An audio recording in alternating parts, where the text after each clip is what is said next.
All right, it is 6:30, so we're gonna go ahead and get started with who's here tonight. Uh, Karen, you want to introduce yourself and start us in the pledge of allegiance? Hi, good evening. My name is Karen Oresti. I chair the St. Louis County Human Relations Commission and am here in support for the Office of Diversity, Equity, and Inclusion, Acting Director Kenny Murdoch, who has been spearheading um, a project to develop, to research, investigate, develop, write, and publish an equity plan for St. Louis County. And I'll turn it over to Kenny from there in terms of the specifics and how the night will go. All right, tonight is gonna go pretty simple. We're gonna take input from the public, from those people who show up tonight, and they will be allowed 5 minutes to speak on the subject matter that they believe builds equity in county government. We also, throughout the course of this month and for the next few months, will be taking 5-minute videos from anybody who wishes to submit issue of equity to the equity plan at St. Louis County mo.gov. People can submit videos at any time to that email address, and it will be included in the research data we use to build the equity plan, which should be coming out later this year. Tonight is about building equity in government. And in the second, when we take the Pledge of Allegiance, we will invite speakers to come speak what they feel on building equity in the topic of government. That can be numerous different ways, and we don't hinder anyone from speaking on the way they feel equity can be built in government. So with that, Karen, would you lead us in the Pledge of Allegiance, please? Sure. I pledge allegiance to the flag of the United States of America and to the republic for which it stands, one nation, under God, indivisible, with liberty and justice for all. Thank you. Thank you. As we get started tonight, I would like to acknowledge a tragedy that's happened in our Ferguson area. 2 police officers were shot, and anytime a police officer is harmed or injured, it is a tragedy for the whole community. So our thoughts and prayers go out to those police officers' family and any officer that knew them or that was involved in any sort of way. And we hope that our community can heal from such horrible violence. Tonight, we'll be having speakers speak a little bit on building equity in government. They will be able to share whatever they feel is a start for us to have ideas and build equity in government. Each speaker will have 5 minutes. Then afterwards, we reserve the right to answer questions and clarify and maybe expand that some, but basically 5 minutes for everyone to talk. Our first speaker tonight, we'll go in order of people who appeared, Chris Rice. Chris, would you give us your name, where you're from, and a little about yourself, and then feel free to tell us about building equity in government. Thank you so much for having me tonight and giving me an opportunity to speak. My name is Chris Rice. I am a pastor with New Life Evangelistic Center, which is based in and around St. Louis in the city, and we have a center. Our administrative offices are in Overland, Missouri, so very much within St. Louis County government. And one thing that we are finding, one of the services that we provide is street outreach to homeless men and women who are currently in chronic states of homelessness, who are staying out on the streets for a year or longer. They've been out there, and one concern that we have is that their voice is not really being heard in the government, especially in St. Louis County. We find it very difficult to provide services, in particular shelter, in St. Louis County because there just doesn't seem to be enough resources. And so one great concern of ours is that their voice is not really being heard, that there are not enough representatives who are standing within government to speak on their behalf and to fight for some of their basic services that they need. One thing that we come up against is that, all of the resources are within St. Louis City. That's what it appears. And, there's a lot of people who are experiencing homelessness in the counties who don't want to go to the city for whatever reason. whether it's because they're afraid, they don't know what's in the city, they've heard horror stories or whatever. And honestly, we need to be providing the same resources or similar resources within the St. Louis County area. And there's so much need right now, and we experience that need on a daily basis as we're doing street outreach, providing food, clothing, whatever basic necessities people need to survive the harsh climate, especially in the winter. And so my concern is that their voice is not being heard, that there's not not enough of a representation for homeless men and women within St. Louis County government. And their feeling is that the government doesn't care about them at all, that there aren't enough resources for them, and that their voice is not being heard. And so that's a big concern of mine. And yeah, I think that if we're going to talk about equity, we also need to talk about poverty and homelessness as well. Well, thank you for that, Chris. Let me ask you one question, if I may.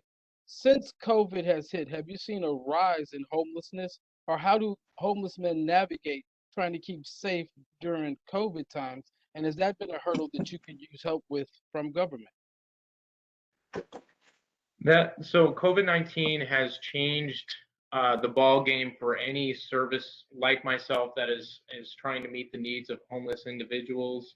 It makes it critically hard because the emergency shelters that are open generally have to slash their numbers, the beds that they are able to provide due to COVID protocols.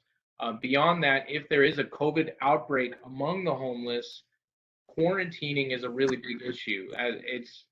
I've worked in a couple of different cities here in St. Louis and in Springfield, Missouri, and that answer of like, how do we quarantine people who are experiencing COVID-19 and are not able to stay in a tent, or it makes it really, really difficult. So yeah, COVID-19 has changed how we serve in a lot of ways. We see a lot more people who are experiencing homelessness for the first time because of the economic hit all throughout the United States. So there are a lot of people who are living panhandling just to get enough money for that night in an extended stay hotel. That's what we're seeing in the county quite a lot. And again, they're just one day of not making that enough money to just being out on the street. Or we see a lot of people living in their cars, which is still considered homelessness. If I could, is it okay, Kenny, to inquire? Go ahead. Go ahead. Pastor, thanks for the discussion. What do you know of shared resources or conversations ongoing between the city and the city office of I apologize, I've just blanked on the name of the city office specifically, and the St. Louis County Human Services Office, which is the point of contact for folks who are unhoused in St. Louis County?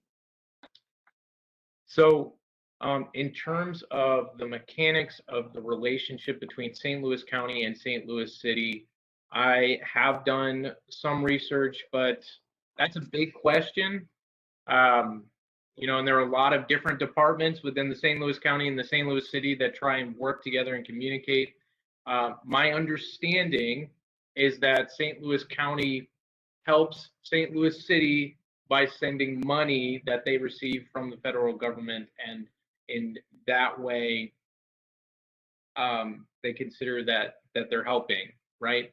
But what we find is that anything that New Life has tried to do in the county in terms of opening up shelter, we get this not in my backyard mentality, this not in this neighborhood, you can do it in some other neighborhood.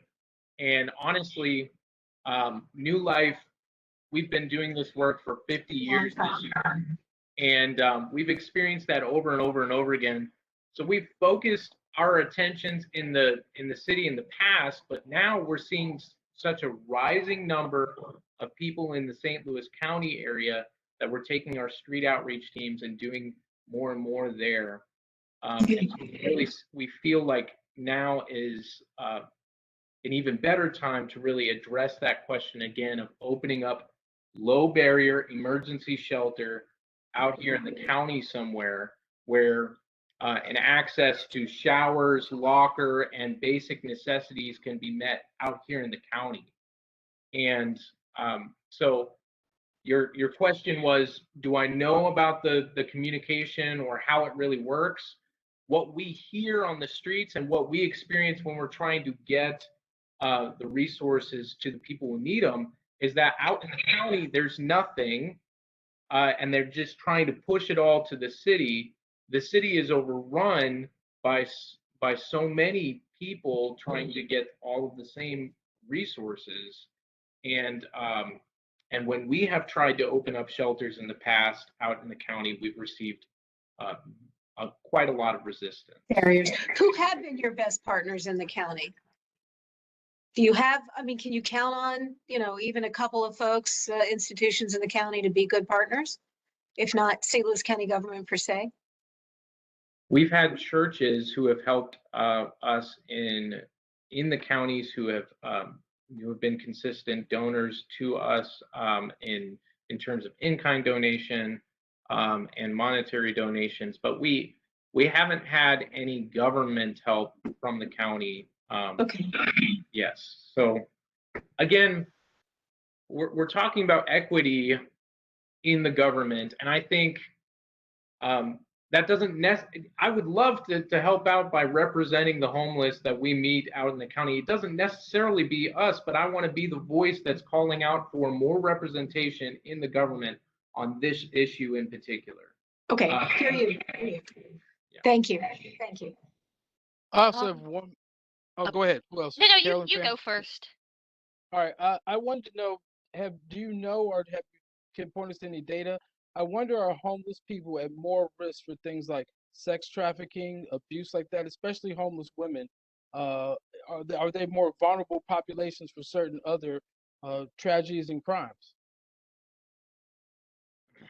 So in terms of statistics, I don't have the numbers, but one thing that New Life does have is we have a number of safe houses throughout St. Louis County and city, and we take in women and children sometimes, and their story 9 times out of 10 is, I'm coming from a place of abuse, I'm coming from a place of brokenness and relationships in that area. And so, yeah, we take them in, we give them a place of safety, of rest, and those are safe houses for them, and they stay with us as long as they need to really recover from those things. Thank you. I'm sorry I joined late. We were having technical difficulties. Still That's having okay. some. Caroline, could you introduce yourself to everybody? Commissioner Caroline Fan. I've been on the HRC for about 2 years now. I think it's longer than that, but it may just Okay. feel like 2 years. No, you're right. It's longer than that because it started prior to the pandemic. So about 2.5 years, I think. So, during Ferguson, I remember talking to a gentleman who was a veteran up in Ferguson outside of Wellspring Church, and he was telling me how, and so this information might be dated, right? Um, but he was telling me how a lot of the shelters here are only for women and children.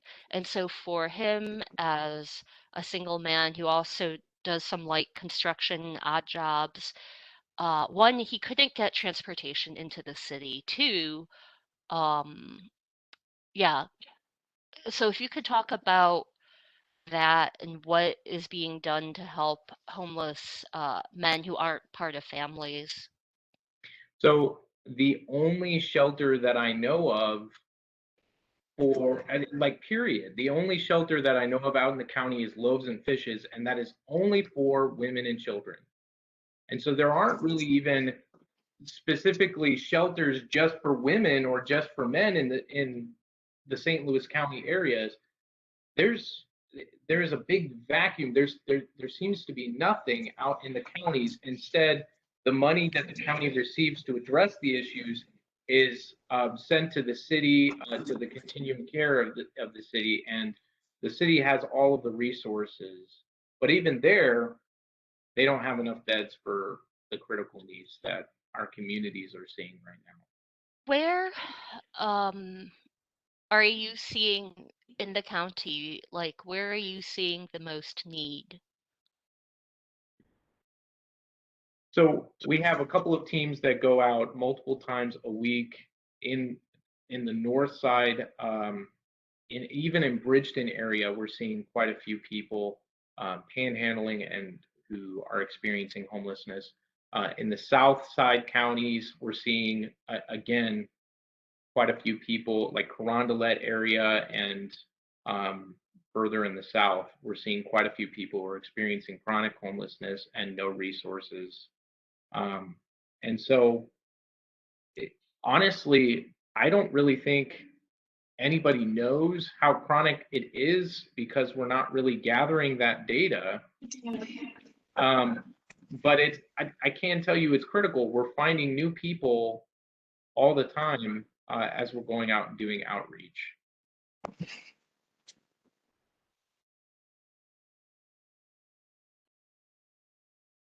All right. Thank you very much for that. Any last All right, questions? if I can ask another question. Hi, Carol. So obviously when folks are trying to conduct the census, right, there is outreach to unhoused individuals via group corridors and other mechanisms. But to your knowledge, has our local government ever tried to conduct a kind of like what are the primary mechanisms by which we like is it caseworkers or how are we keeping track of how many folks are homeless and yeah. So the Continuum of Care once a year does a main event called the Point in Time Count. This is mandated by the federal government to try and do a count of all of the homelessness, all of the homeless individuals in their communities. Now, the orthodox method of doing that is to have a massive event where you provide as many resources as an incentive for people as possible to come to you so that you can conduct that count. That is not an accurate, that's not an accurate representation of how many people are actually experiencing homelessness for a couple of different statistical nightmares. One, getting the information to all of the people who need the information to get to that event can be really difficult. Two, you're just going to have a lot of people who don't show up. And so there isn't a method that I know of that really is comprehensive in gathering all of that data. And the city tends to have this method of, well, I tried, so that's the best that I can do, and we don't really have caseworkers who are going out and trying to count all of the different camps. It's really, really hard to count camps because they're so transitory. They change, they move, they shift, sometimes on a weekly or daily basis. So what would you like to see in terms of kind of counting and then understanding, you know, from the government side, the needs of the unhoused population? I also want to commend you for looking at doing work in the county because I think a lot of the social safety net infrastructure in general is concentrated in the city for various groups, right? And that a lot of folks are have yet to think about needs of county individuals, whether it's around this issue or others. Yeah. So what I would like to see is St. Louis County having a board or a task team that is led by people who are in direct communication and and or themselves experiencing homelessness within St. Louis County. And I would like this task team to be solely focused on how do we provide resources directly where the needs are greatest within St. Louis County, and educate how do we educate our neighborhoods about the complexities of the issue of homelessness, so that we fight against this mentality of not in my backyard. And then how do we see monies allocated to where they need to be, so that these resources are provided to people who need them most. I'd like to see low barrier emergency shelters open up where the needs are critical and greatest. And I would like to see racial equity permeate through this task force. And I would like to see every single demographic kind of reached. So you would have a woman who had experienced or is experiencing homelessness, a male who has experienced or is experiencing homelessness, and you know, I just think, you know, that's how you're going to achieve equity within the government, when you have ministries like New Life, or the people themselves who are experiencing the homelessness dictating how we use those resources and how the team is run, and what is accomplished through that team.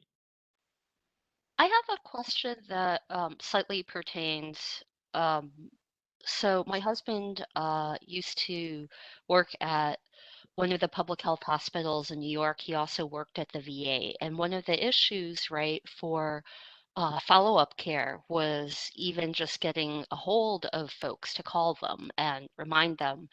Um, would it help if, so like, in your estimation, what portion of the population has cell phones, has any kind of steady access to like a number that is, isn't changing?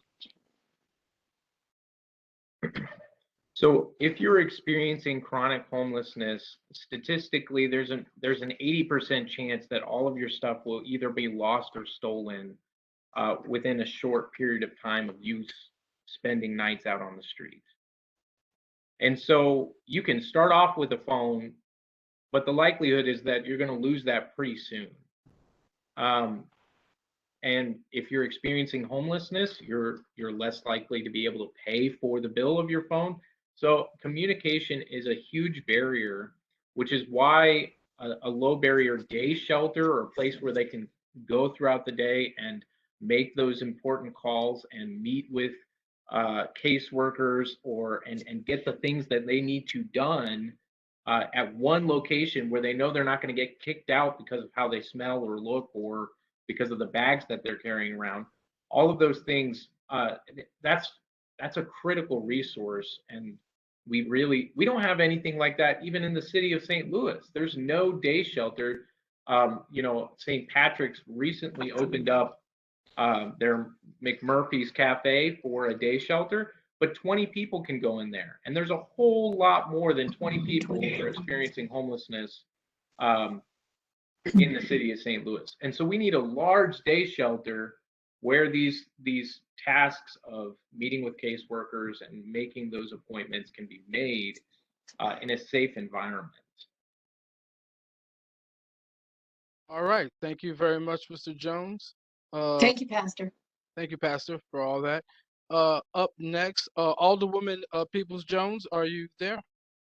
Yeah, we're very happy to have Alderwoman Peoples Jones with us tonight. Thank you for being here tonight, and please tell everybody a little bit about your self-district and what you think we can do to bring more equity to government. You're muted, I think. Okay, can you guys hear me? Now we can hear you. Thank you. Okay. Well, as you said, my name is Dion Peoples Jones, and I'm an alderperson in Pine Lawn, the city of Pine Lawn. So I have to say I'm a newly elected alderperson in the city of Pine Lawn. And I ran because, to be honest, because I was frustrated I was angry about how my city looks. If you come to Pine Lawn, you'll see a lot of abandoned buildings. You'll see dilapidated housing. You'll see, well, you would have seen overgrown lots, but we've handled that. And our commercial district is bare, like we don't have that much business. And you'll see illegal dumping. People just come to our city and dump their trash. Like one time, I saw this guy and I said, "Excuse me, sir, you can't do that." And he took the bag and he flung it into this abandoned house. And he said, "Well, I just did." I was just outdone. So I ran for office because I wanted to change that. And so I started to research why, because Pine Lawn didn't always look like this. Pine Lawn used to be a very beautiful place. And so what happened? And so I just began to research. And what I found is that systematic racism has played a role in this whole situation. And the best way that I can explain it to you guys is a story. Can I tell you guys a story? Because that's the best way that I can, okay, that's the best way that I can explain it. So my grandmother bought a house in Pine Lawn in the early 70s. And she was so excited about buying this house. And actually, it's the house I live in now. And she passed away in 2008. My family gave it to me. And so that's a whole nother conversation about generational wealth. But she loved this house. It's white and it had a huge backyard, 15 trees in this backyard. And I know because I counted them when I was a kid. So it was large enough for her to have a Doberman in the backyard that she could close off. And then also she could have her pretty flowers and plants and stuff. She loved this house. The woman who was selling her this house was a white woman who was so eager to leave Pine Lawn. Now, my grandmother didn't really understand why this lady was so excited or wanted to leave because it was a pretty place. So my grandmother moved in, and this is what started to happen. White people began to leave. Realtors began to tell them that Black people were moving in. I think 1968 was the Fair Housing Act. Now Black people could live wherever they wanted.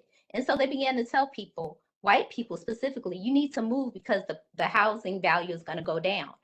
So we had a situation of white flight. So white people left, businesses began to leave. But then also based on this research that I found, the housing stock had already started to go down in Pine Lawn due to lack of code enforcement and things like that. So you had housing stock going down, but you also had this racism where people who wanted to get loans to fix up their property, they were denied simply because of where they lived and because they were Black.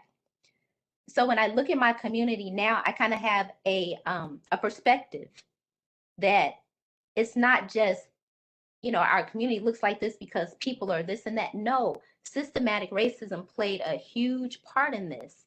And so I'm so glad that the county has decided to create this equity plan, and anything I can do, I'm willing to help. So I have a few suggestions, okay? So let's see. I wrote them down. Hold on. So now I have a friend. So when I talk to people about this, they're like, Dion, you cannot unring a bell. You can't undo it. I know that we can't undo it, but we can put policies in place, programs in place to make sure that it doesn't happen again, right? And so here are some ideas that I have. So one, we have to begin in government, because now I'm in government, but we have to begin to have a real conversation about equity. Like, what does equity mean? It doesn't mean placing blame or anything like that. It's just talking about what is fair. You know, do unto others as you would have them do unto you. What is fair? But to have some honest conversation. And it might hurt a little bit, but the healing will start. So that's one. And then be committed to transparency. I'm going to be honest with you and you be honest with me. So that's one. Two, and this sort of goes back to Pastor Rice.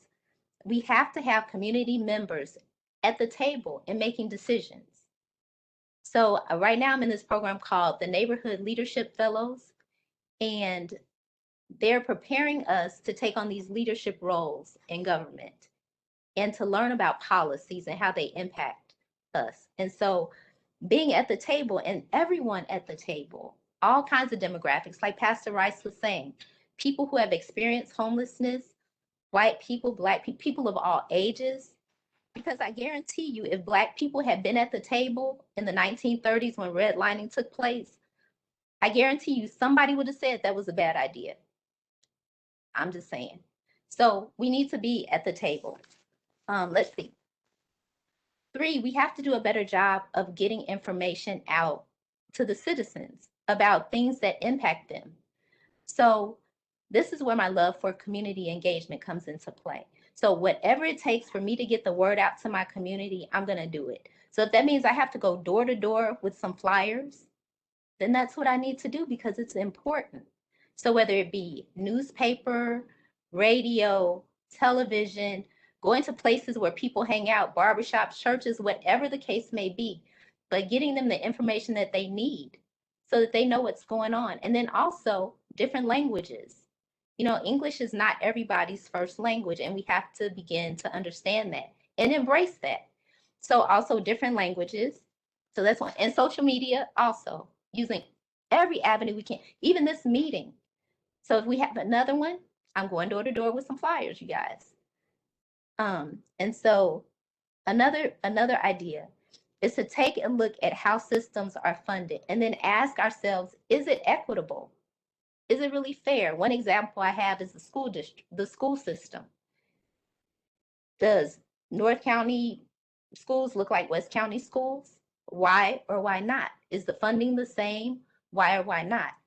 And if it's not, since we're creating an equity plan, then let's figure it out together so that there can be equity in education. And then home ownership. This is important to me because home ownership can bridge that wealth gap that we're experiencing. So we can create government-led home ownership programs where we teach people about the importance of home ownership, the whole idea of equity in homes, generational wealth. Because my grandmother left me her home, I don't have a mortgage.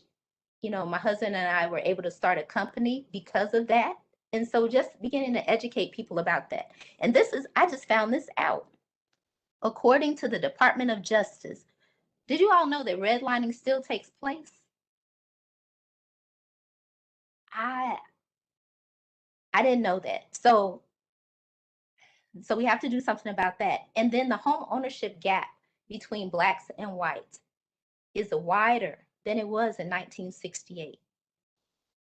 To me, that is ridiculous. We have to do better. And I think government can play a key role in that. We can offer incentives for businesses to invest in our communities, the communities that have been impacted by redlining, predatory lending, systematic racism. We can offer incentives so that they can come back. And then, also my mom told me not to forget this. So in Pine Lawn, so we have situations where people bought land from white companies who were here, but the land was contaminated. But they knew it was contaminated and they sold it, and the person didn't know it was contaminated. So now they can't build on it. And so finding a way that government can help people clean up contamination so that we can begin to build on that land. And then finally, we have to hold ourselves accountable. I love saying we because now I'm in government, but we have to hold ourselves accountable. Like if we create this equity plan, which I absolutely love, then we have to do the work because so often we create these plans and I don't know, I guess they go on a shelf somewhere. I don't know where they go, but nothing happens. But we have to hold ourselves accountable to really dig in and do the work. And then also hold people accountable because there are residents in Pine Lawn who love the city just like I do. And they see all the problems. But are they willing to help me solve them? They're going to have to roll up their sleeves too and be held accountable. So those are my ideas. That's it. That's all I got. Thank you very much for that, Alderwoman. And I would like to mention right now, real quick, that St. Louis County does have St. Louis Code 311.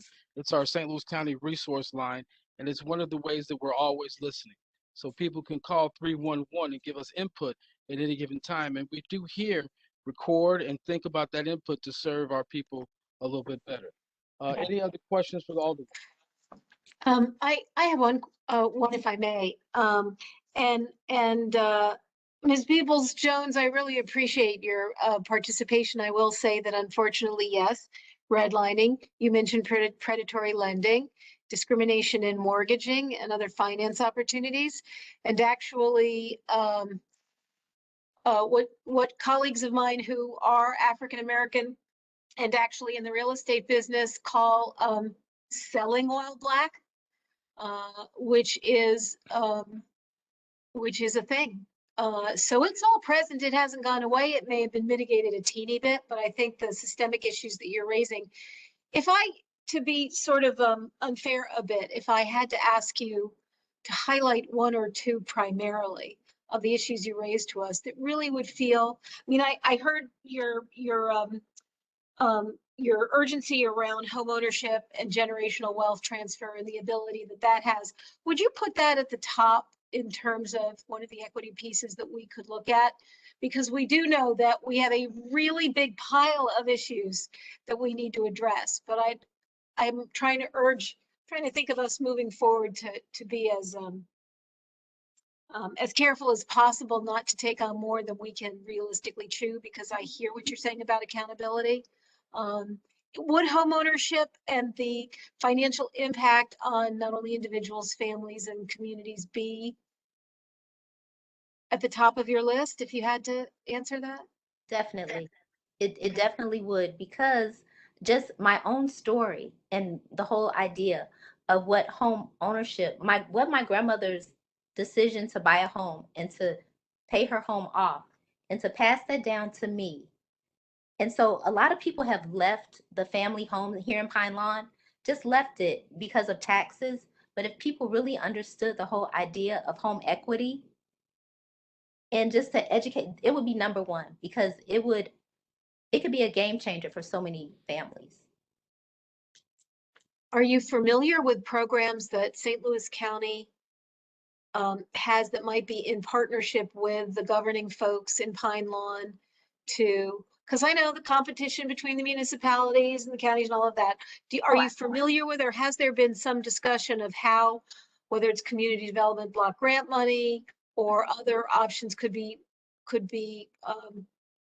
created jointly to lend some energy and empowerment to those projects?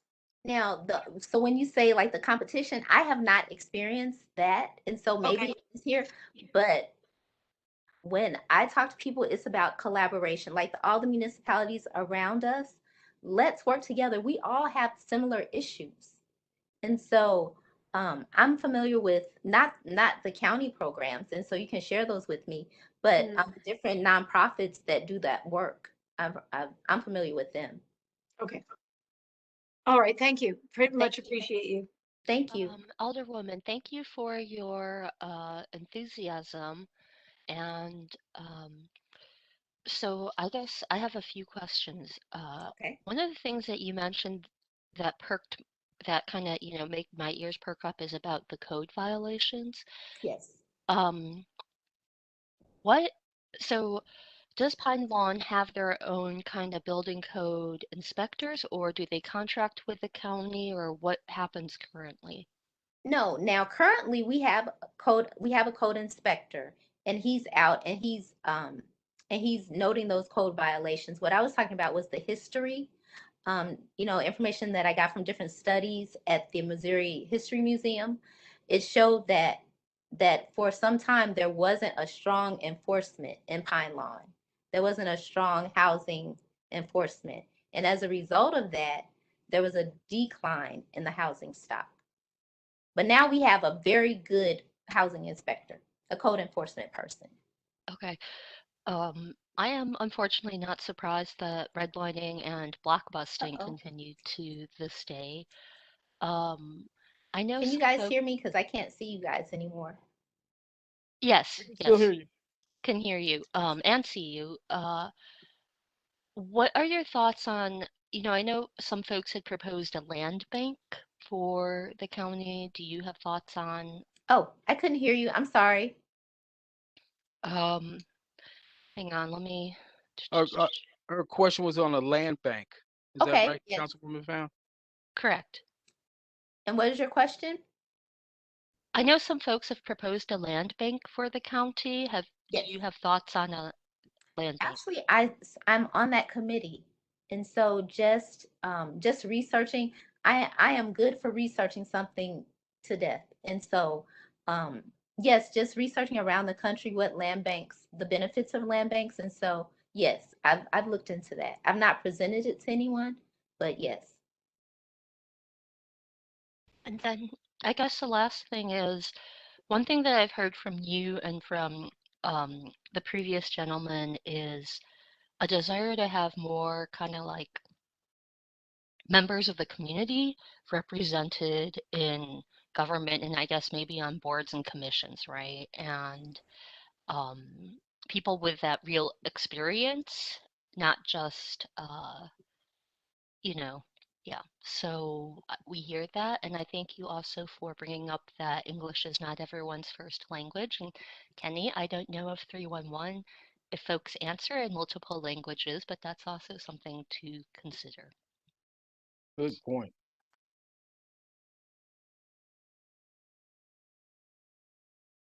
Well, thank you all for having me. Thank you. Okay, thank you very much. Can everybody hear me?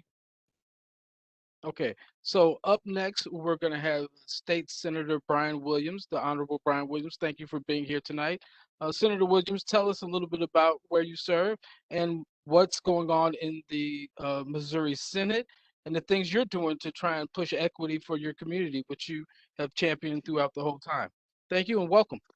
Yeah, thank you, Kenny. I appreciate that. It's good to see everyone and Alderwoman. It's really good to hear from you. Right now we're still in session, so it's going to be a late night here in the Missouri Senate. For those that are not aware, we are working through congressional redistricting. So that's going to be a process, and I stepped away from the floor for a few minutes, so I will have to leave once I finish, but I wanted to get on and really participate in this. I think the conversation around equity in government is so important. Equal opportunity is the bedrock of American democracy. And the part of the region I'm very fortunate to represent in St. Louis County spans over roughly 36 municipalities. So I represent some of the wealthiest communities in the region, like Clayton and Ladue. Then I go north and represent communities like Pine Lawn and Kinlock and Ferguson, where I grew up. And, communities I'm very proud to represent all have an unprecedented scope of challenges that we all have to work through. And I'm sure you all know that as just folks that work in St. Louis County. But, for too many, the American dream remains out of reach.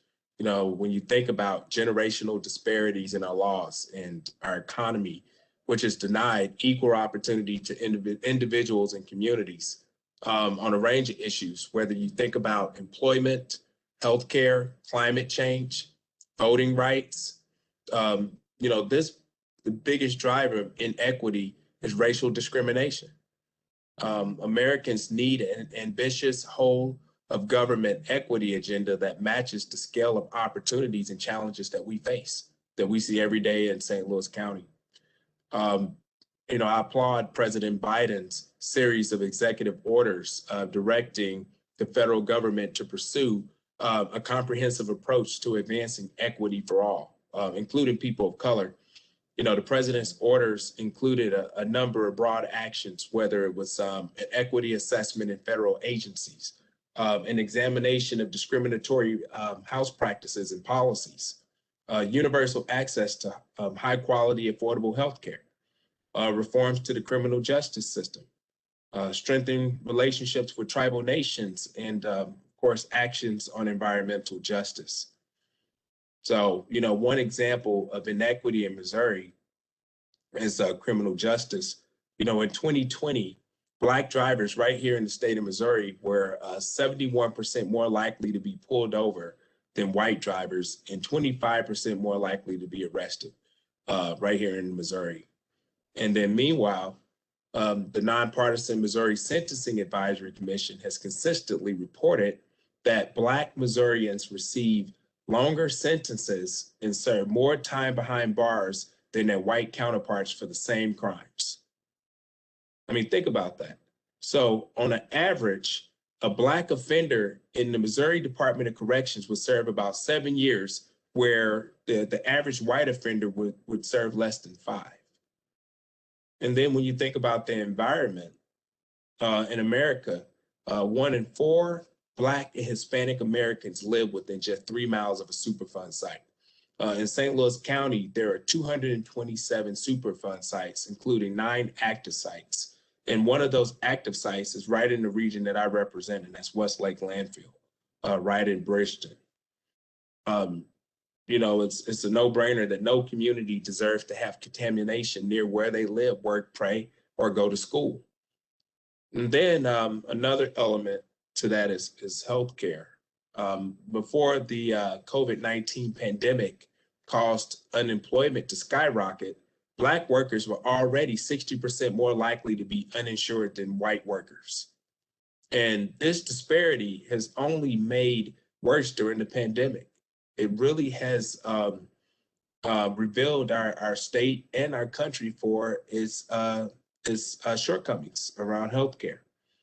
There was a recent study that I found that an estimated 5.4 million American workers, including 100,000 Missourians, have been stripped of their health care during this pandemic. And the stunning increase in the number of people suddenly without health insurance is 40% higher than the insurance losses during the Great Recession of 2008 and 2009. So, you know, simply put, it's worse than it's ever been. And without a doubt, this impact would really take a toll on Black Missourians at a much higher rate. So I'll kind of stop there, Kenny, for you. Just kind of leave it at that. Well, thank you so much for that. Any questions for the senator real quick? If I may, good evening, Senator. It's nice to see you again. Good to see you. And I hear you loud and clear. And with regard to your words, specifically assessment, examination, specific access, in my mind, the first step is about intentionality, looking within and seeing all those different buckets that are so important to how people live. Where are the specific, not breakdowns, but how is government making it worse? In other words, how is the county actually making it harder for folks to achieve? And so I think that's something that very specifically, frankly, the St. Louis County does need to do and can do, like really placing an equity lens, a racial equity lens on itself. Not the easiest thing, but necessary. My question is, do you feel any confidence beyond that in public-private partnerships, government, private sector partnerships that could be a piece of this, or does that only make it harder to achieve? No, that's a great question, and thank you for that, Karen. You know, there's a couple ways you can look at it. One, I think that this attitude that one level of government should be responsible for the disparities and inequities of a region, a state, or a country is just not practical. There has to be an all hands on deck approach. You have to have every level of government working in partnership with each other. And that's something that I've always believed in, is whether it's elected officials or folks who are advocating for equity in government, to be able to really come together and combine those ideas. I think a public-private partnership is really the probably most strategic way to go about this. One example would be this influx of federal dollars that we've gotten to the state.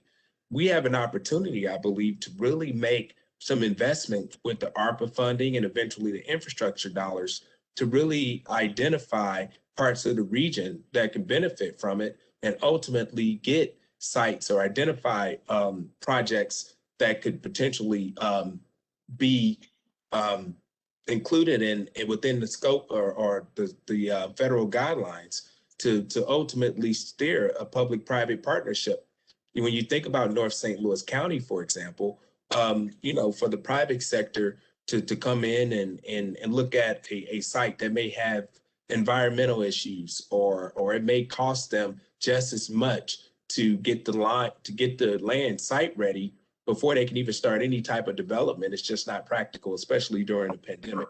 But if government can step in and really create opportunities for a public-private partnership, clearly starting with a community benefits agreement where we take the ideas, the insight, and the interests of the community, and ultimately be able to focus on things like whether it's a grocery store or an outpatient healthcare facility, or even something as innovative as a Cortex 2, and have that along things like a Metrolink line where folks can be able to utilize public transportation.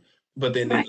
and then it also creates a dense environment where you have an anchor like an institution like UMSL, for example, to be able to have that community feel. But also, I believe that it addressed public safety issues where folks are using public transportation and there are things that are happening around it. There's traffic, there's people. And until we start really taking that approach, I think in terms of employment, I can Right. use MasterCard as one example.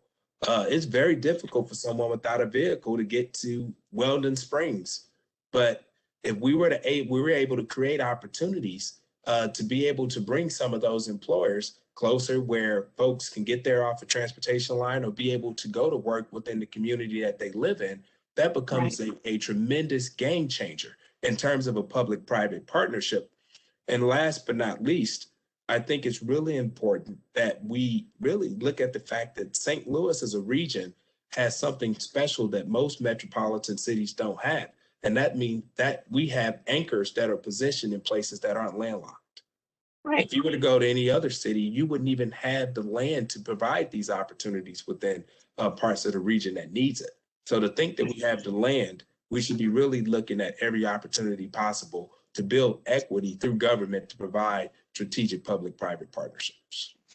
Okay. Yeah, and thank you. And then I can actually hear some of the concerns that Alderwoman Peoples-Jones was raising. You could undermine some of those challenges that a community like Pine Lawn is having because those For sure. optimistic, positive impacts hit home, literally hit home. Yeah. Yeah, and communities like Pine Lawn, I mean, it's really uniquely positioned between Natural Bridge, which I would argue is probably one of the busiest Right. fairways in the region, and it's still within miles of UMSL. It's still very close to the airport. I mean, it's just it would make sense for sure. Yeah, hear you. Thank you. Thank you very much. I have a Would quick you- question, Senator. Go ahead, Carol. Which is, so something that keeps coming up both in this conversation and I think in the general civic discourse is a kind of lack of, you know, I don't want to call it polling, but a lack of actually kind of tapping the temperature or getting the heartbeat or the pulse of the people who are most directly impacted, right? So, like, if you do a CBA or, the loop trolley, which everyone knows I have no love lost for, there's no talk of asking the actual small businesses and the residents in the area, what do they want, right? Like, there is talk of, oh, we have this TID, and therefore we will ask the landowners. But the landowners, as we know, are predominantly Joe Edwards and Wash U, and they're the ones who agreed to this whole mess in the beginning, right?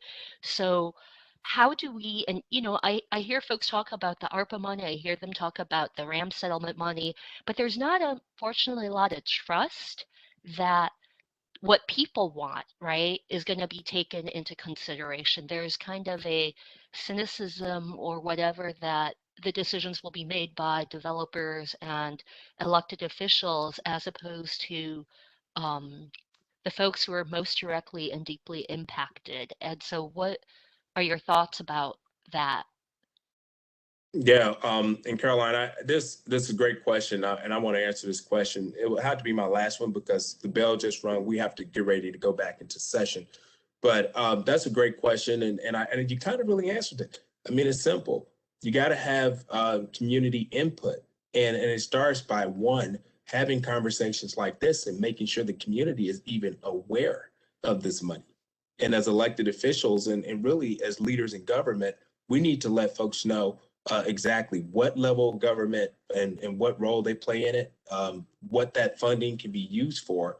One example of that is I held a town hall in partnership with UMSL to talk about opportunities to be able to acquire UMSL South Campus. The county has been engaged, the county executive's been at the table with this, and we have an opportunity to do something transformative that we all look back many years from now and be extremely proud of by acquiring its South Campus, which is about 36 acres, because they're moving the students to the north side of the campus, right off of Metrolink line, and it's surrounded by many communities, Bell Nor, Bell Ridge, Pine Lawns, just down the road off of Natural Bridge. The community could give a lot of input. We've asked, what are some things you want to see? But the primary thing that we need to do now is understand what the scope of the federal guidelines are to be able to identify sites and projects. And once we identify what those guidelines are, that allows us to create a clearer and less convoluted picture for residents to be able to identify some things that they want to see in their community. I can tell you right now with that UMSL site, not speaking for everyone, but I can tell you if you wanted to get something to eat, you would have to drive near the airport. To go to a grocery store, you would have to drive probably easily 5 to 6 miles to maybe Buzz Westfall Center.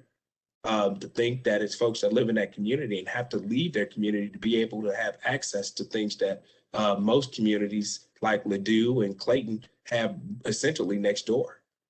So it's really one, providing that opportunity, letting folks know exactly what resources are available from government, and then assessing that with community input to figure out ultimately what would be the best things to occupy that community and be able to, in a transformative way, move things forward. And let's be clear, I'm not talking about putting a new disco ball in Skate King. I'm talking about things where we look back and we can say, hey, our children's children are benefiting from this. We're addressing things that like food insecure parts of the region where we see food deserts and folks can't get access to grocery stores. Why do folks have to go to the Central West End to be able to be identified as a Black entrepreneur and be able to house and receive funding through entities like Cortex? Those things should be easily available in one of the largest counties in the state, and North County has the most Black people than any region throughout the entire state of Missouri. Yet it still receives the most disinvestment, and we have yet to see anything transformative be there. Jamestown Mall is another example. That is an eyesore. People drive past Jamestown Mall, it's underwater. We should be using ARPA funding, addressing opportunities for infrastructure and capital improvements to clean that site, which will make it a lot more practical for a public-private partnership with the input of the residents and folks that live in that community. So I hope I answered your question with a couple examples. If I had all the answers, I probably would be doing something completely different. But I will say that I think the future is bright for our region. I think that we all have a responsibility to really inform, educate the public on what the opportunities are ahead of us, but be very strategic to make sure they're transformative and ultimately something that continues to not only put St. Louis and Missouri on the map in our country, but ultimately make us a competitor in the world. Thank you very much, Thank you. Senator, for all you do. And thank you for being the senator that actually passed a police reform bill last time. That was very important for the whole state. Yeah, we'll come back and talk about that. But again, thank you all for what you do. Karen, congratulations on the new role. Kenny, I appreciate everything that you do. Everyone that's listening, it's really great to be with all of you. I'm proud to represent St. Louis County and look forward to continue to do some good work together. Thank Good you, to see you, Senator. Senator. Thank If you. I can just add one quick thing, which is Mhm. I had a conversation with the White House about this. All these ARPA funds, they get distributed by the state and municipalities. There is no language access component, right? So if folks are putting out RFPs for $500 for families who are about to go homeless or for small businesses, right? There is no component where the RFP has to be translated into other languages. And so that's one of the things that I hope you will think about and carry with you in all of the great work that you do. Thank you. Well, remember this, we're all in it together. So if it's something that you know and I don't know, then we need to be talking about it. So I put in the chat access to my website so you can kind of just keep up with some things. Hold on, let me put it in there again. I'm sorry. I'll put it to everyone. I'm going to put my website in there so folks can go and see some of the things that we've been focused on. And then clearly it has contact information to reach me. I love to get input and insight from everyone. And again, you know, this requires an all hands on deck approach. I don't have all the answers, but I'm confident if we come together with this once in a lifetime opportunity of funding, I think we can do some really transformative things. Thank you very much for your time, Senator. Hey, thank you all. Take care and be safe. Thank you. All Can I right. go back and ask the Pine Lawn Alderwoman Peoples-Jones a question? Because one thing that you talked about is folks are buying land that is contaminated and they don't know about it, right? Yes. So that's not something that I feel like the average buyer is going to look for in their, general kind of like 10-day window of vetting a property. Why is there no kind of website or, I don't know, regulatory body that has this information? I'm not sure. So it's interesting the senator mentioned Skate King because Skate King is a business in Pine Lawn that is a staple. Like it's been here since it's the 70s, I think. But the owner of Skate King bought property and that property is contaminated. And so it's right on Natural Bridge, which is a major thoroughfare. Now, he can't build on it because it's contaminated, but they didn't tell him that it was contaminated when he purchased it. See, that kind of stuff, that's the aspect. That's not systemic. That's just outright racism. Well, yeah, I'm gonna say yeah. Yeah, and there's an aspect to that I feel, I'm not a big fan of sending everybody into court because that's not the easiest thing to do either. But that may be one place where litigation is the kind of hammer that starts to move that one faster. Do you have any sense of whether he's got the capacity to? Could He be in that. I mean, is tired. He's been fighting this for and I keep saying, don't give up, don't give up, don't give up. And he says he's paid millions of dollars in taxes and he can't build on it. And so I talked to Corey Bush. She was here and she toured the site. But it's just, what do you do? Like, I would love to see that property developed. You know, he's committed to Pine Lawn. He could have left, but he didn't. yeah. And he could just walk away, but he hasn't. And so, and it's a great piece of property, actually. You know? It's too bad there is, and I don't know this gentleman, I wouldn't want to undermine him, but it would be nice to see if there was a coalition of like-minded business people who could do that with him so that he wouldn't feel like he's hanging out there all by himself. I mean, maybe all of that has already been under I can ask. discussion. Yeah. I did want to just mention that when people purchase homes, you do have the opportunity to have tests done. Mhm. So maybe sometimes people have, like, if they're financially strapped, then they may overlook certain things, but they do have an opportunity to request those tests that'll tell you how much radon and different things. If there's a termite issue, there are things that need to be done, but we just need to make sure that we're aware of those opportunities. And more people need to be informed about that option to ask for those tests. Yeah. Okay. They do. But I also think a lot of folks, I mean, I think you have a right to cancel a contract if it turns out to be that there's so much of a burden of stuff that needs to be fixed, and then it becomes untenable to continue with the contract. It also may have been that things were not disclosed, or that there are a whole lot of stories there that, just don't know, but,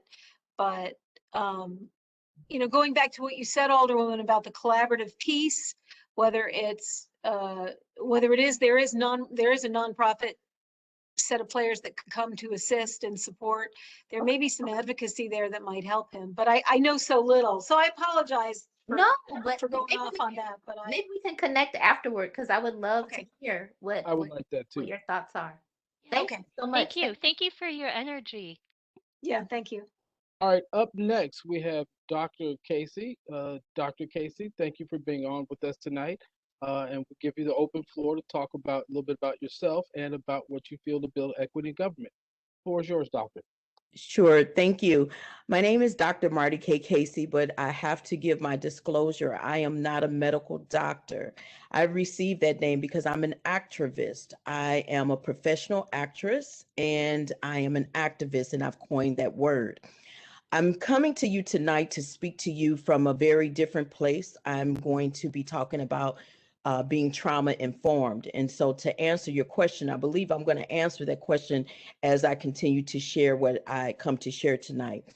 Just sitting here listening and the order in which things were mentioned. And first of all, I've had some serious dental work done tonight. I almost contacted you all to let you know I may not be able to come on and speak, but I'm pushing through because I believe that I believe it's important. So I hope that you can understand me, and please excuse me kind of covering up here because it is what it is. But coming into the room tonight, we talked about 2 officers being shot. We then spoke about homelessness, redlining, and then we also spoke about discrimination and the disparity in healthcare. If I was to combine all of those things together, it's all trauma. And trauma is what we have to be tackling today in our homes, our communities, our cities, no matter if it's St. Louis County, no matter if it's St. Louis City, because trauma truly has no race, no place, and it does not discriminate. It shows up anywhere at any time, and it affects us all. Those 2 officers being shot in St. Louis County is still going to affect the traumatic experiences of what those officers are going to be feeling tonight anywhere, not just in St. Louis City, but anywhere if they are officers of the law. We have to start really shining a light on the root cause of our problems. We've named all of those problems. We all came in with very specific things, but when it all gets down to the bottom, it is trauma. Hurt people, healed people, heal people. When are we going to come together and build trauma-informed teams that look like you and I, no matter if it's from government, mental health professionals, law enforcement, educators, high school students, individuals working from home, all races at the table? We need to, just like back in the day when we had neighborhood watch, now the neighborhood is watching us. We're no longer watching the neighborhood is watching us. It's watching us unfold. And the only way that we can build this back up brick by brick is that when we come to the table with our talents and our gifts. I appreciate everything that has been said tonight. If I could smile, I would, but my teeth hurt.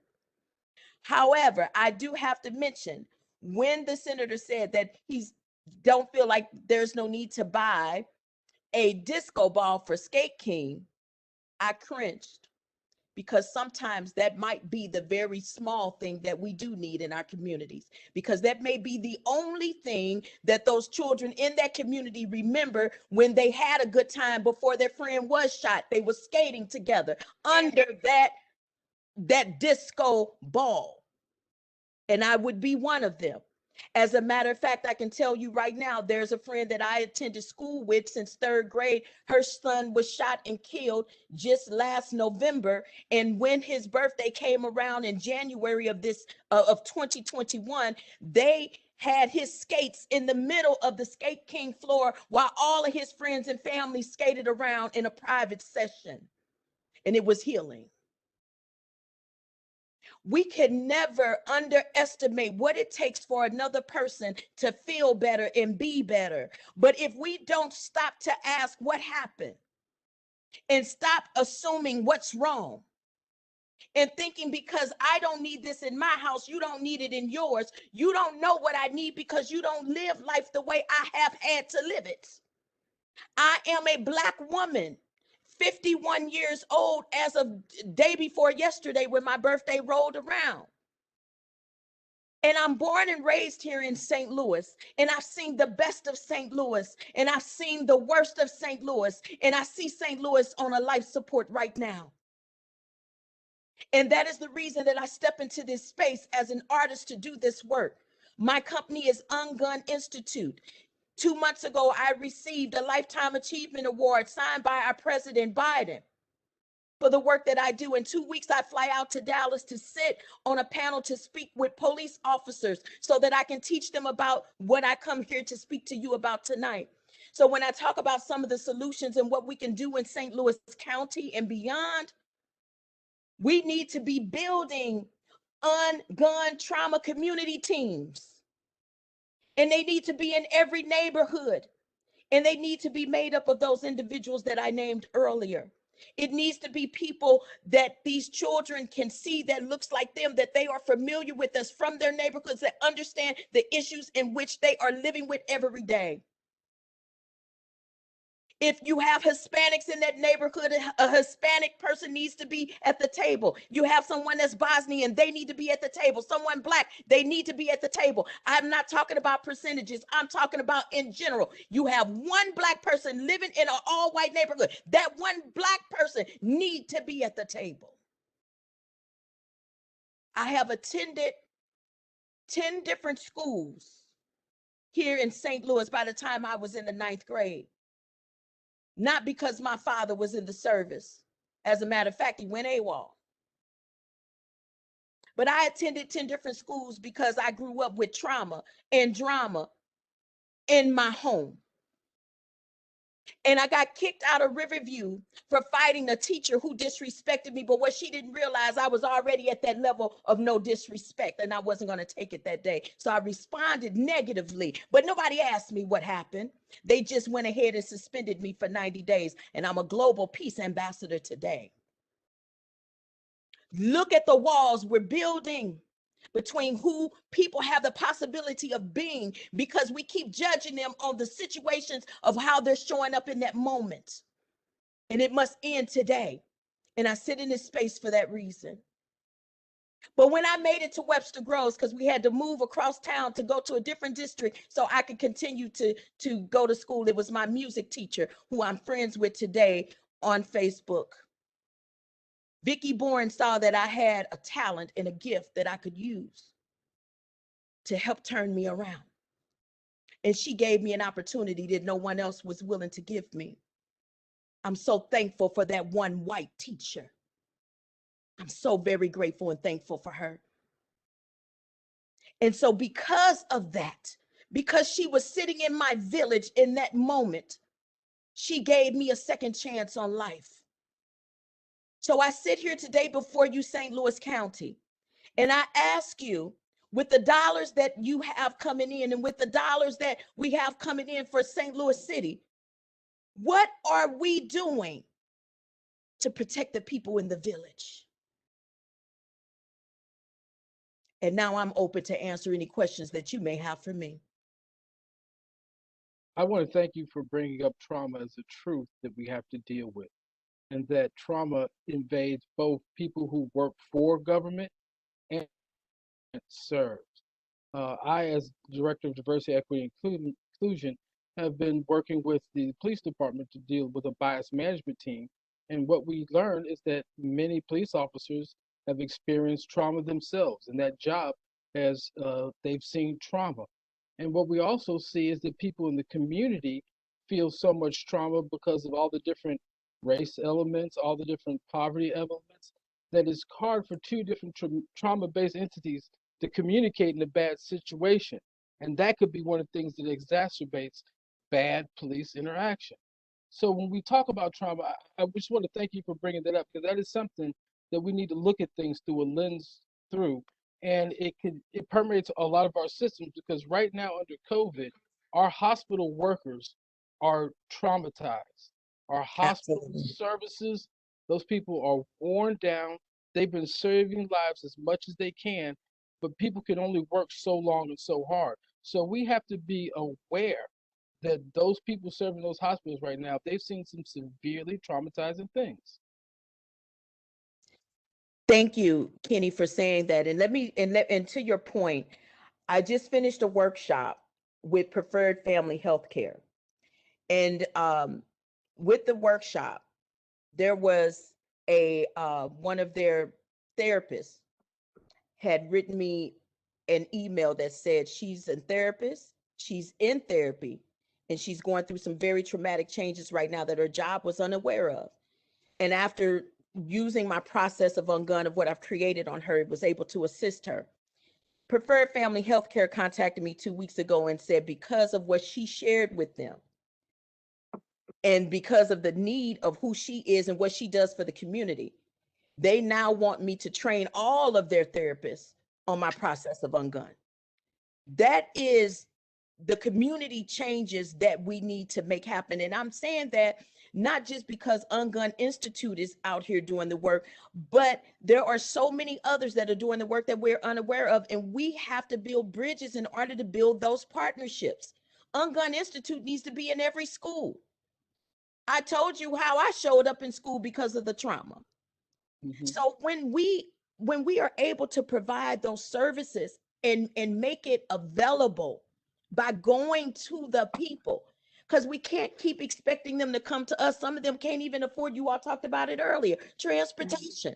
When I started my nonprofit, Show Me Arts Academy, I made it mobile after Ferguson. I wanted to go and reach those children who couldn't reach me, but I wanted to go and expose them to music and dance and DJ engineering. And every last one of those children that I had exposure to, they have now graduated from high school with high honors, gone on to college, and every last one of them are doing some form of the arts.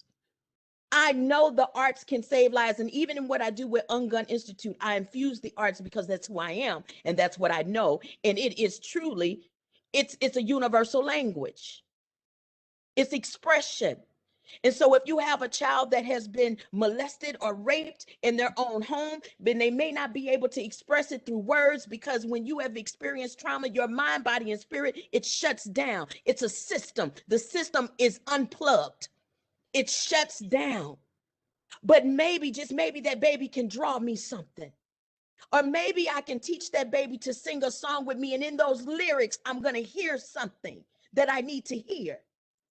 I want to share one more thing with you that was um, posted on Facebook today by someone who I've ungunned, who is from St. Louis, but no longer lives in St. Louis. But his sister was shot and killed on 170. Do you all remember the rolling gun battle that happened? And his sister was shot in the face. The bullet was not meant for her. When that happened, someone who knew him called me and said, Dr. Marty, can we please get you to work with this young man immediately, because he's not doing well. The trauma is overtaking him. And when I met with him, the first thing that I said, I am not, I am not a trauma doctor. I am not. And so maybe what you need to do, maybe to reach out to family services that will be able to provide someone for you. And he says, no, too many people have told me about you and I want you to help me. So I did. And this is what he's written today, because he lives in Utah. He's a coach, and someone in Utah's son has been shot and killed. Mhm. So he said to this lady, Bajah Pittman, Marty K. Casey is my gun trauma therapist. When my sister was murdered, she walked me through what that horrific event did to me. She counseled me through my emotions using intense and innovative strategies. I can wholeheartedly say without her expertise, I would not have been able to overcome this level of trauma. She was and is my guardian angel in the midnight hour. I encourage you to speak with her when ready. I am a walking testimony to Ungun Institute. I sit before you today, not trying to sing personal praises. I'm coming with testimonies of those who have lived through this, have dealt with this, and they're telling you in their own words, this gentleman would have retaliated and we would have had another number of a murder going up in our city that year had he not been ungunned. If I had an opportunity to get my company inside of the jails, if I had an opportunity, it would, because when I started Ungun Institute, when I tried my process out, you want to know where I took it? To the juvenile detention center. And those babies had gotten turned around. I'm compelled, if I may, by your presentation, because I think you're highlighting, there's a lot of heart that's missing from these issues. And I think that when people understand the nature of trauma and what it does to folks who are not looking for the drama, they're just looking to live their lives, that's all. It creates some humanity and I think a willingness that people mostly show to come to aid. And so I think that trauma message may be even more important than I thought initially before I heard you talk, and I really like listening to you. Thank you. Because we need to figure out how to put that humanity first. And a lot of times it is easy to talk. And I love policy. I could eat policy all day long. But sometimes it's dry and it's cold. And so the humanity piece, the heart piece that you bring to the conversation needs to be front and center. And I'm going to endorse big time music and the arts. I come out of that world from the time I was a kid. My mother's a musician, musicians in the family.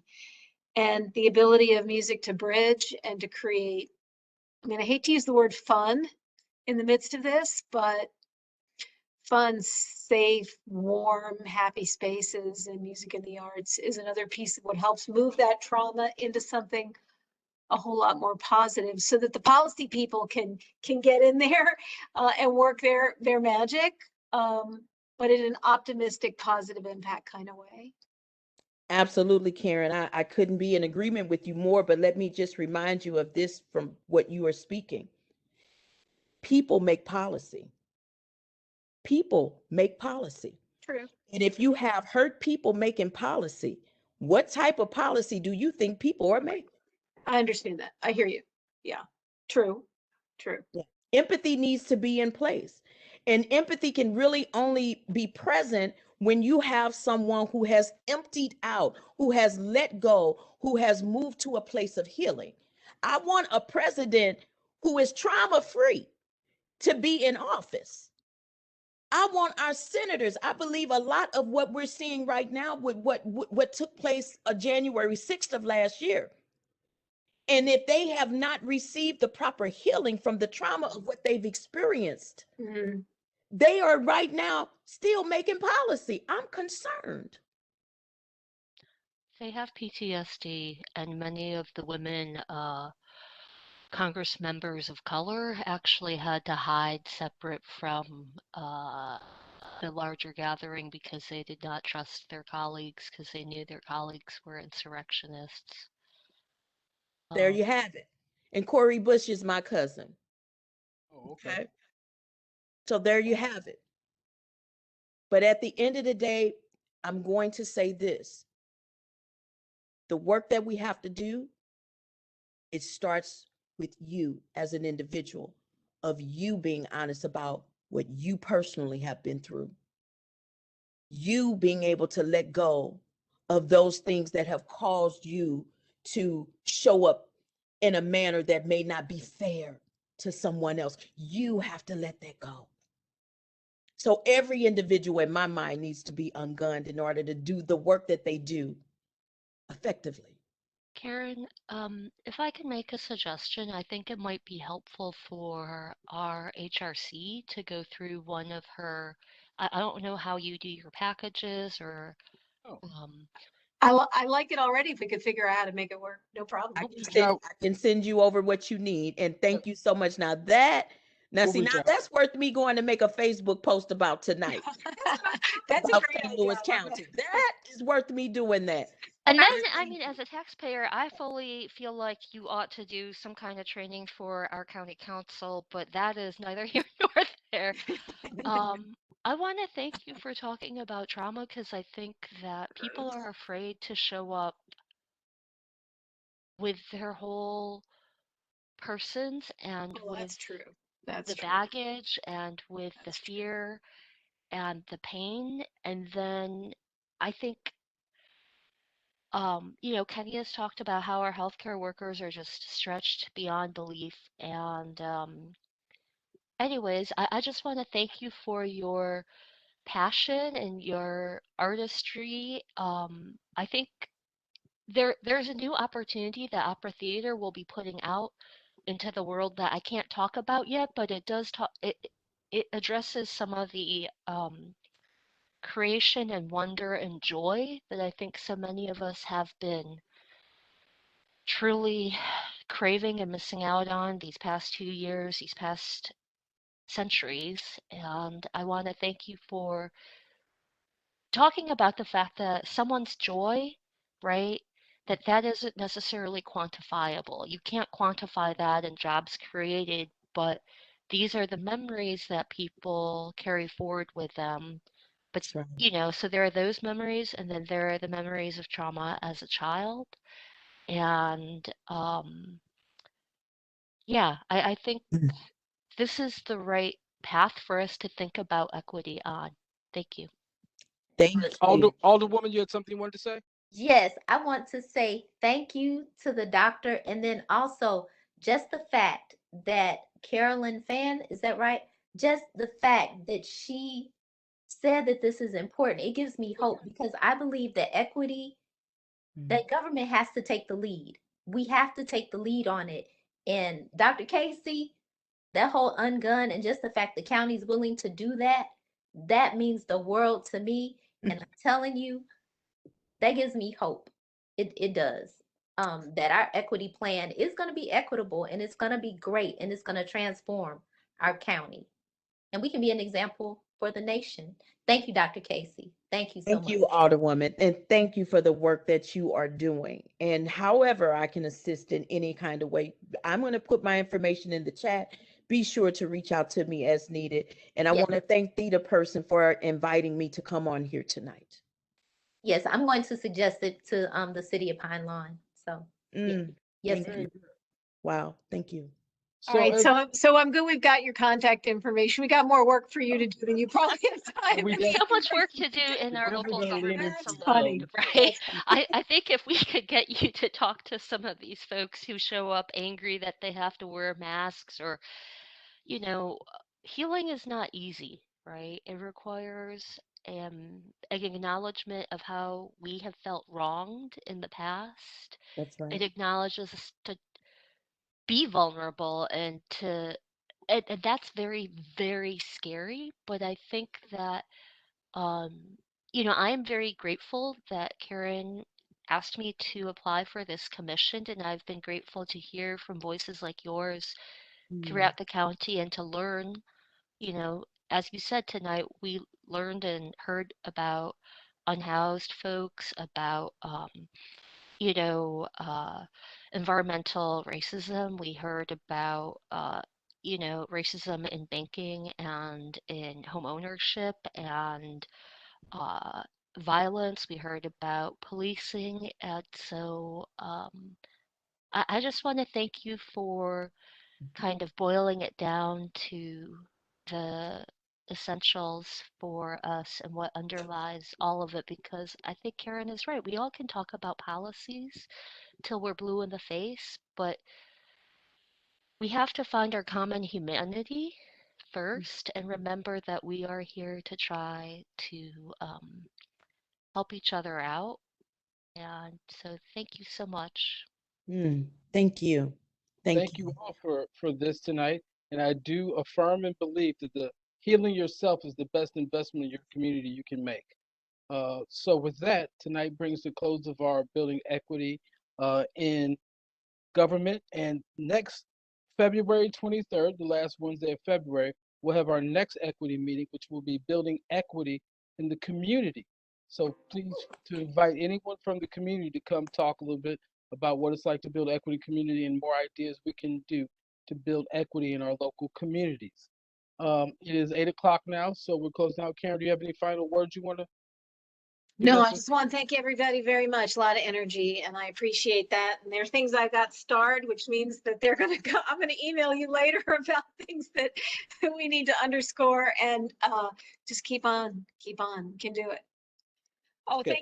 thank you, Dr. Casey. Thank Oh, you. wait, I gotta get that in the chat. Where'd it go? Yeah, for those who haven't Yeah, seen we and got- can't It see the chat, disappeared. Where but is Dr. it? 'Cause Casey has put her phone number in the chat. Okay. It's 314-518-5508. Dr. Marty K. Casey. If you Okay. don't get that, please email my office, KMURDOCK at St. Louis County, mo.gov, Kenneth K. Murdoch at St. Louis County mo.gov, and we can get you exchange information for some of our panelists tonight. What is Thank your number? Mr. Murdoch, what's your number? Just Email is better. KMURDOCK Oh, at email. somebody, I'll send you did email. you freeze? Somebody's freezing. Okay. Yeah, I think I might be glitching, but I have your in contact. I'll send everybody a contact list email and how Yeah. to get back in touch with me, and we can able to Sounds set good. some future meetings together and be able Okay. to follow up because we are invested in a long-term relationship here, not just a one-time meeting. All right, everybody, thank you for tonight, and everybody have a good night. This has been Building Equity in Government, brought to you by the HRC and Department of Diversity, Equity, Inclusion. Everybody have a good night. Thank you. Thank you. Be safe, y'all. Everybody, thank you.